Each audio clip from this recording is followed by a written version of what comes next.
Nile Sports TV. Wavuze uti jewe nitwa Liliane Nshimirimana, nivyo hariho abakunzi ba Nile Sport TV bashobora kuba batari bakuzi, ariko reka tugende intambwe ku yindi.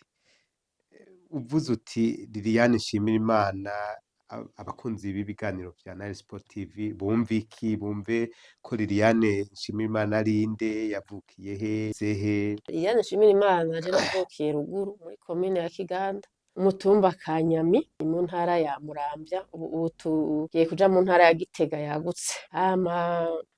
Amashure y'intango nayize ahitwa Ibukwavu, ni muri komine ya Rusaka iri ntara ya Mwaro. Hanyuma amashure yisumbuye igice ca mbere cayisumbuye cycle inférieur mu rurimi rw'igifaransa nayize kuri NFA Kibumbu. Hanyuma mpejeje uw'icumi, igice cayisumbuye igice ca cycle supérieur nayize kuri lycée Sainte Thérèse y'Igitega bita NF. Hanyuma mpejeje kuri NF nize muri kaminuza Université Lumière de Bujumbura.